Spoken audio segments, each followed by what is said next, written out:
A hand slammed flat against the counter glass. The cashier flinched, but the old man did not. His knuckles were scarred, his fingers steady, and the $20 bill underneath them did not move. A small bell above the door kept swinging from the wind. The fluorescent tube over the register buzzed and dimmed for a half-second. Outside, an old pickup truck idled at pump 4, its tank cap hanging open. The cashier crossed his arms and smirked. He told the old man to take his money and walk. The line behind grew. Nobody spoke. The old man in the faded green field jacket simply nodded once, picked up his bill, and turned for the door. His name was Walter Briggs, and within 1 hour 3 black SUVs would block that same pump asking for him, by a call sign nobody alive should still know. Stay with me on this. The pickup truck rolled to a stop with a soft hiss of brakes. The driver did not honk. He did not rev the engine. He sat for a moment with both hands on the wheel and let the morning settle. Then he reached for the door handle and stepped out slow, the way a man steps when his knees have carried more weight than they were ever built to carry. He was tall once. You could still see it in the line of his shoulders. The field jacket was old enough to be faded at the cuffs, and there was a small dark patch on the chest where a name strip had been removed long ago. His boots were polished. Not new. Polished. There is a difference, and most people miss it. He moved across the lot without hurry. He paused at the door of the convenience store to wipe his boots on the mat. He held the door for a young mother carrying a child on her hip. She thanked him. He nodded. He did not smile, but his eyes softened for a half-second when he looked at the baby. Then the door closed behind him. Inside, the store smelled like coffee and floor cleaner. A small radio behind the counter played a country station low. There were 3 customers ahead of him. He took his place in line without comment. He did not check his phone. He did not look around. He simply stood, hands folded loosely in front of him, watching the back of the next person's head with the patient stillness of a man who had spent a long career waiting in places far worse than this. The cashier behind the counter was maybe 22. He had a thin chain around his neck and a tattoo that climbed up out of his collar. He was telling a story to the customer in front of him, loud, about a party the night before. He laughed at his own joke. The customer laughed too, politely. The line moved. When the old man reached the counter, the cashier looked him up and down. Once, slowly. He did not say good morning. He did not say welcome in. He just looked, and his mouth tightened at one corner. Yeah, the cashier said. What? The old man placed a $20 bill flat on the counter. He set it down gently, the way a man sets down something he respects. 20 on pump 4, he said. His voice was low and quiet, the kind of voice that did not need to be loud to be heard. And a black coffee. Whatever's freshest. The cashier did not touch the money. He looked at the bill, then at the jacket, then at the boots and back at the bill. He sniffed once. This real, he said. It was not really a question. It's real, the old man said. The cashier picked it up between 2 fingers, the way a person picks up something he believes might be unclean, and held it to the light. He turned it over. He held it up again. You panhandling, he said. Or you actually got a card. The old man did not answer. The cashier dropped the bill back on the counter. We had a guy in here last week. Same jacket. Same act. Tried to pay with a folded bill, turned out to be a 1. You people are getting bold.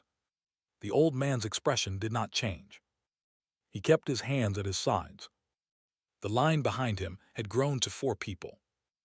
A woman near the back coughed and looked at her shoes. It's a 20, the old man said.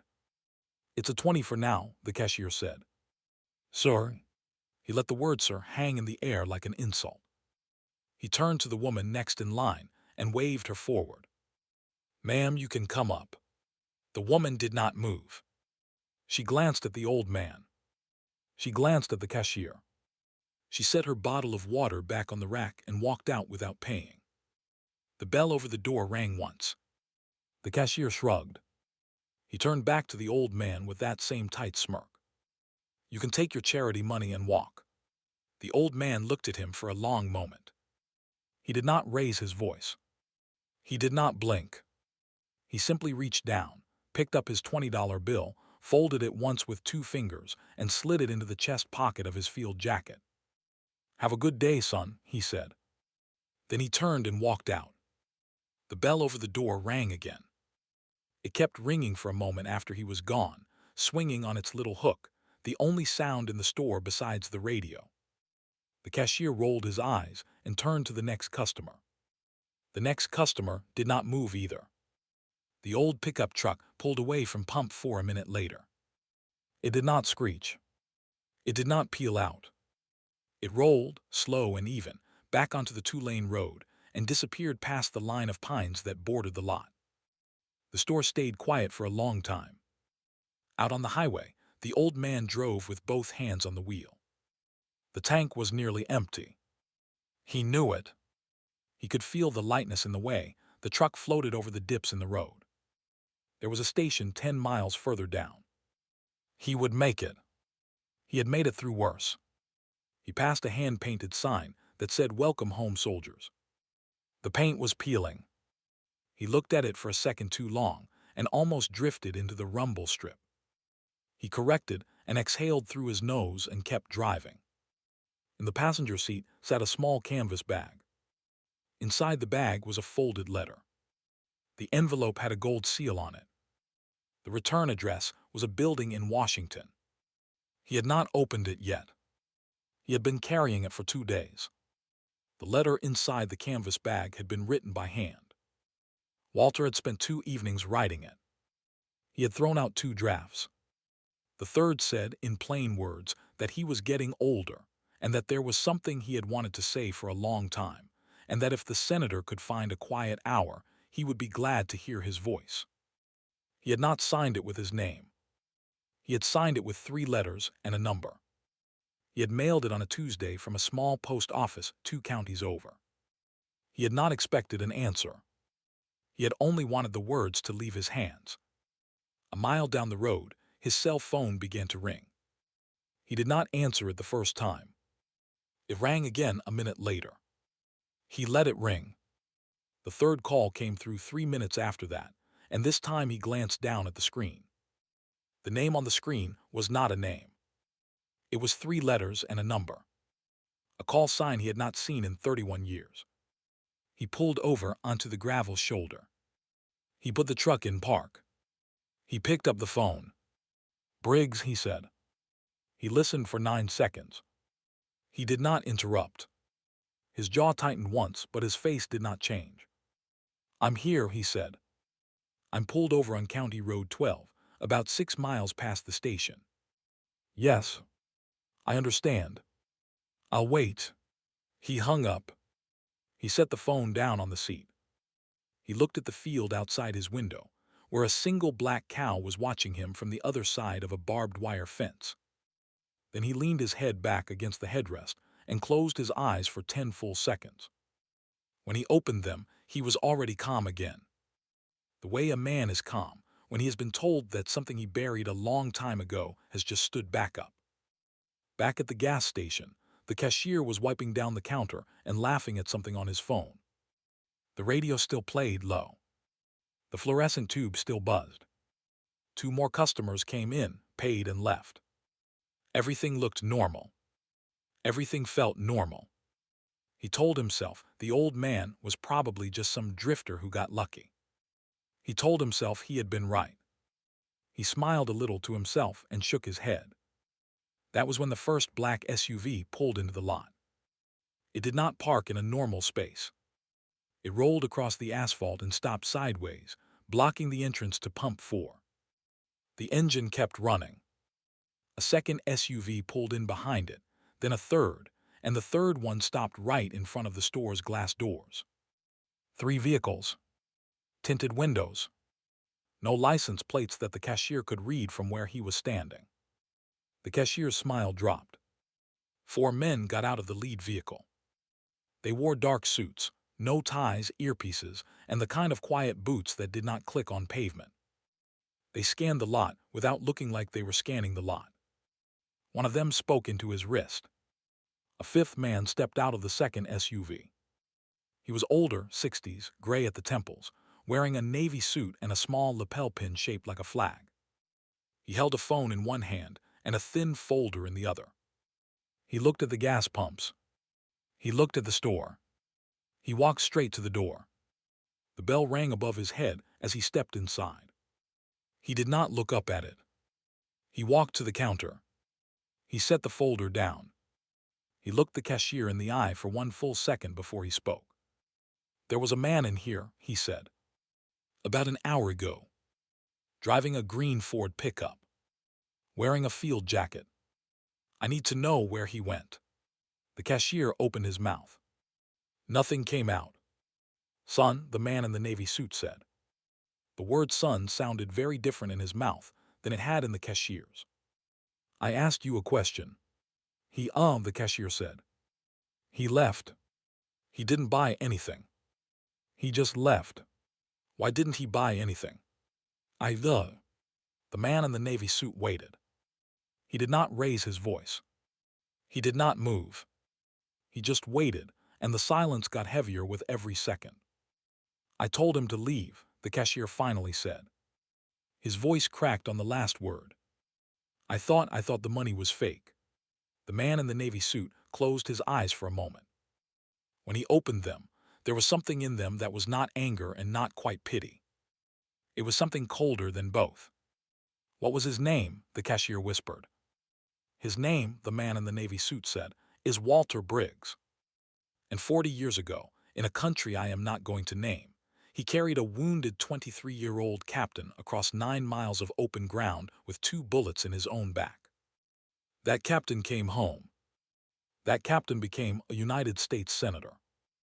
And that senator is the reason I am standing in your gas station today." The cashier did not say anything. His hands had started to shake. "You refused service," the man in the navy suit said quietly. "To Walter Briggs." The cashier opened his mouth again. He wanted to say it was a misunderstanding. He wanted to say he was just having a bad morning. He wanted to say 100 things, and not one of them would have come out right, so he closed his mouth and looked down at the counter. "Look at me, son," the man in the navy suit said. The cashier looked up. "I'm not here to punish you," the man said. "That is not my job. My job is to bring Walter back here so a debt can be paid in front of him. The rest is between you and your own mirror. If you are still with me, hit that subscribe button." Because what came next, in that small town, was something nobody who lived there will ever forget. The man in the navy suit did not wait for an apology. He turned, walked back to the door, and spoke briefly to one of the suited men outside. The lead man nodded once and lifted his wrist to his mouth. Within 60 seconds, one of the black SUVs pulled away from the lot, headed in the same direction the green pickup had gone. The other 2 stayed. The cashier stood frozen behind the counter. His hand was still on the rag he had been using to wipe down the surface. He had not moved it. He had not blinked in a long time. A customer came in. An older woman in a pink jacket. She took one look at the suited men outside, at the SUVs, at the cashier's face, and quietly backed out without a word. The man in the navy suit walked to the coffee station. He poured himself a small cup of black coffee. He did not pay for it. Nobody asked him to. He brought it back to the counter and set it down gently, the way Walter Briggs had set down his $20 bill an hour earlier. "My name is Daniel Hale," he said. "I am the chief of staff to Senator Thomas Hale." "Yes. Same last name." "He is my father." The cashier nodded, very small. He did not trust his voice. "My father is on his way here," Daniel Hale said. "He has been on his way here since the moment we pinged Walter's phone and saw what county he was in. My father is 81 years old. He does not travel anymore. He is traveling today." The cashier felt the floor tilt slightly under his feet. He gripped the edge of the counter to steady himself. Why, he said. Why is the senator? Because my father has been trying to find Walter Briggs for 31 years, Daniel Hale said. Walter disappeared after he left the service. He did not want to be found. He did not want medals. He did not want speeches. He did not even want my father to know he was still alive. But 2 days ago, Walter mailed my father a letter. And that letter had a return address. And my father has not slept since it arrived. He took a slow sip of the coffee. I am telling you this, he said, so you understand exactly who you turned away from this counter. The bell over the door rang. One of the suited men stepped inside and gave a small nod. Daniel Hale set his coffee down. Walter agreed to meet us, he said. He is 6 miles down the road. We are going to bring him back here. To this station.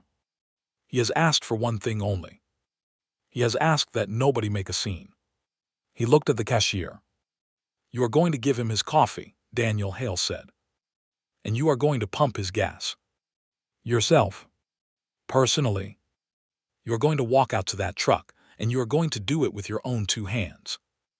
Do you understand? Yes, sir, the cashier whispered. Good. Daniel Hale walked out. The bell rang again. The cashier looked down at his shaking hands. In those 20 minutes, the cashier's life rearranged itself. He went to the back room. He washed his face in the small sink by the mop bucket. He stood looking at himself in the cloudy mirror and did not recognize the person looking back.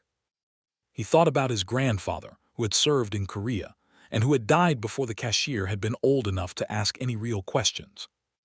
He thought about the way his mother used to make him stand up when older men walked into a room. He had forgotten that. He had forgotten a lot of things.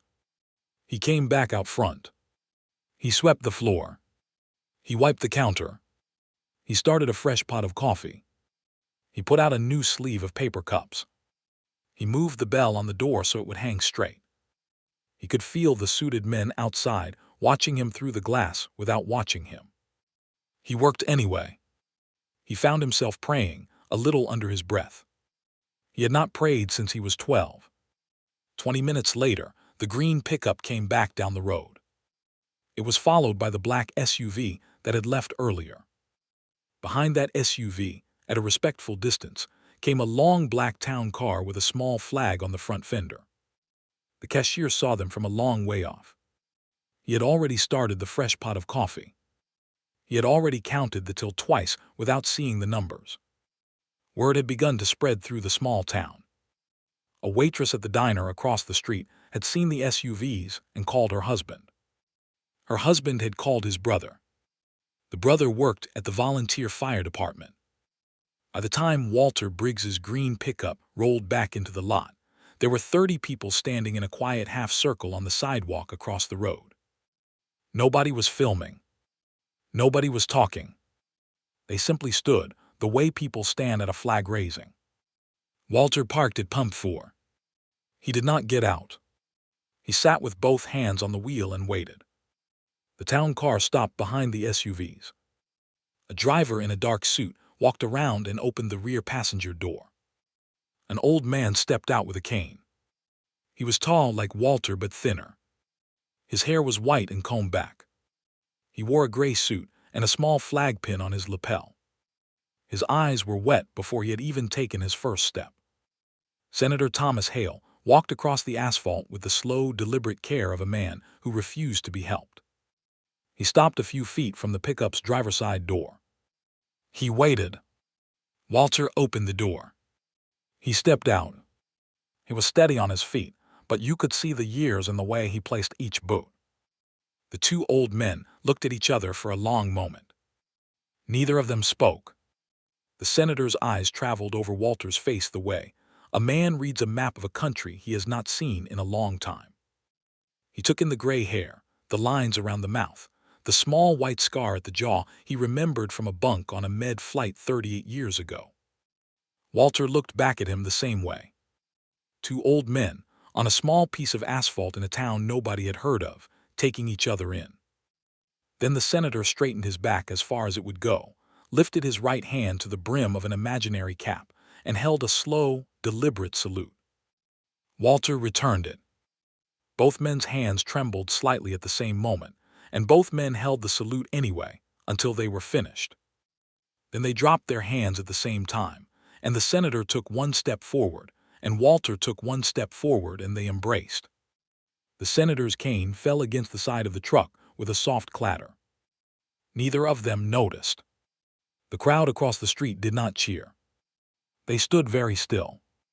A few of them put their hands over their hearts. The cashier had come out of the store. He was holding a fresh cup of black coffee in both hands, the way a person holds something fragile. He stood by the door of the store and waited. He did not move closer. He did not speak. He did not feel that he had earned the right to. When the two old men stepped apart, the senator wiped his eyes with the back of his wrist. He cleared his throat. He looked over at the cashier standing by the door. "Son," the senator said. His voice carried clear across the lot. "Bring that coffee over here." The cashier walked across the asphalt. Every step felt like a mile. He stopped in front of Walter Briggs. He held the cup out with both hands. "Sir," he said. His voice broke on the word "sir," and this time it did not sound like an insult. It sounded like a prayer. "Sir, I am so sorry." Walter took the cup. He did not speak right away. He looked at the cashier the same long way he had looked at him an hour before, but the look was different now. It was not cold. It was not warm either. It was something a young man could not yet name. "What's your name, son?" Walter said. "Kyle," the cashier said. "Kyle Mercer." "Kyle Mercer," Walter nodded once. "Do you know why I came back?" "No, sir." "I came back," Walter said, "because a man who teaches another man a lesson by leaving is not finished.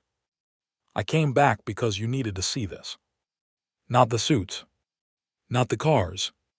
Not the senator. You needed to see that the people you decide are nothing are sometimes the ones who carried everything." Kyle Mercer's eyes filled. He did not try to hide it.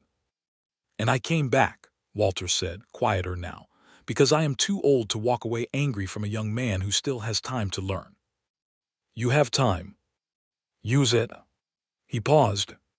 He looked at the cashier the way a grandfather looks at a grandchild who has just broken something he did not understand was fragile. "There are men in your town," Walter said, "who built the road you drive on. There are women in your town who buried sons in places you cannot pronounce. Most of them will not tell you. Most of them will pay for their gas and nod at you and walk out, and you will never know. The job of a young man is to assume that every old person standing in front of him has carried something he has not. The job. Do you understand me, son?"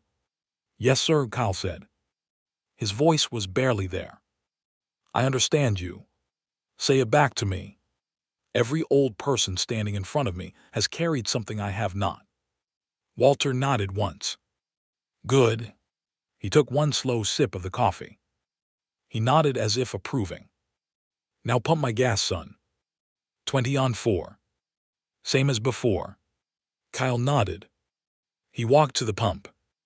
His hands shook the entire time.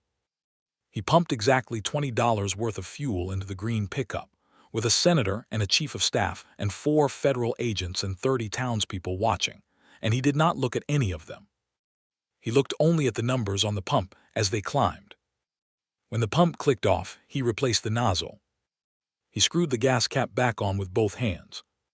He stepped back. Walter handed him the $20 bill from his chest pocket. The same bill. Folded once. "Keep the change," Walter said. "Sir, there isn't any change," Kyle whispered. "I know," Walter said. "Keep it anyway." He pressed the folded bill into the boy's palm and closed the boy's fingers around it. Then he climbed back into his pickup, started the engine, and looked over at the senator one last time. The senator raised his hand in a small wave. Walter raised his. The green pickup pulled out of the lot the same way it had pulled in. Slow. Even. Steady. It rolled past the line of pines and was gone. The senator stood for a long minute looking at the empty pump. Then he turned to Kyle Mercer. "Son," he said quietly, "Walter Briggs does not give second chances often. You just got one. Do not waste it." Kyle nodded. He could not speak. The senator climbed back into his town car. The SUVs pulled out. Within 5 minutes, the lot was quiet again. The 30 people across the street began, slowly, to come forward. They did not come to the store to buy anything. They came to stand in the lot for a moment where it had happened. A man in a feed cap took off his hat. A woman knelt and ran her hand over the asphalt where Walter's truck had been parked. Nobody spoke much. By the time the sun started to drop behind the pines, a line had formed at the gas station counter. It was not a line of customers. It was a line of neighbors. Each one stepped up, set down a few dollars, and asked Kyle to put it in a jar he had taped together from an empty pickle container. The jar was labeled, in Kyle's own shaky handwriting, for WLTER. The first bill in the jar was a folded 20. Kyle Mercer never saw Walter Briggs again. The green pickup did not come back to that station. The senator's office sent a quiet note 3 weeks later, on heavy paper, thanking the town for its kindness. The note did not mention Walter by name. It did not have to. Kyle kept the folded $20 bill in his wallet. He did not spend it. He carried it the way other men carry photographs.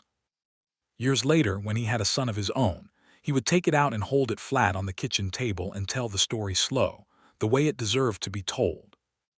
His son would listen without interrupting.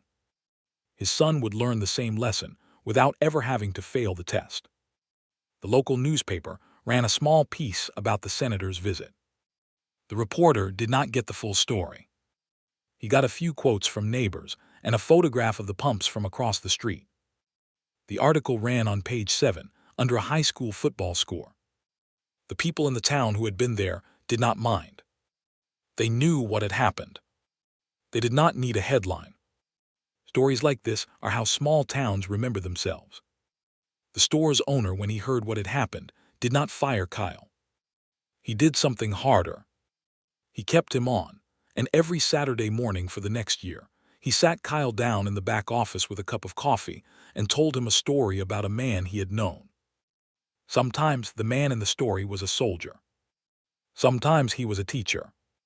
Sometimes he was just somebody who had walked into a room and been underestimated. Kyle listened to every one of them. The pickle jar on the counter filled up, was emptied into an envelope, and was sent to a veteran's shelter 2 counties over. Then the jar started filling up again. It never stopped. Years later, long after Kyle had moved on, the new cashiers kept the jar there. They did not always know the whole story. They knew enough. The bell above the door still rings when the wind blows. Sometimes on slow afternoons, an old customer will pause inside the door, look at the jar, and put a folded bill in without saying anything. The young cashier behind the counter will nod. The old customer will nod back. And somewhere out on a quiet 2-lane road, a man in a faded field jacket drives an old green pickup truck, both hands on the wheel, in no particular hurry, carrying with him the things that men like him always carry. The ones you cannot see. The ones that do not ask to be thanked. He does not need the world to know his name. He only needed one young man to learn it. And on a small town afternoon, at a gas station nobody had ever heard of, that is exactly what happened. There is a quiet kind of justice that does not arrive in handcuffs. It arrives in a coffee cup held out with 2 shaking hands. It arrives in a folded $20 bill pressed into a young man's palm. It arrives in a salute between 2 old men who survived something they never spoke about, on a piece of asphalt between 2 gas pumps, in a town the map almost forgot. That kind of justice does not need cameras. It does not need crowds. It only needs to happen once, and it changes the people who saw it for the rest of their lives. If you take anything from Walter Briggs's story, take this. The next time an old man walks into a room and stands quietly in line, look at his boots. Look at his hands. Listen to the way he speaks to the people around him. Hold the door for him on the way out. He may be nobody special.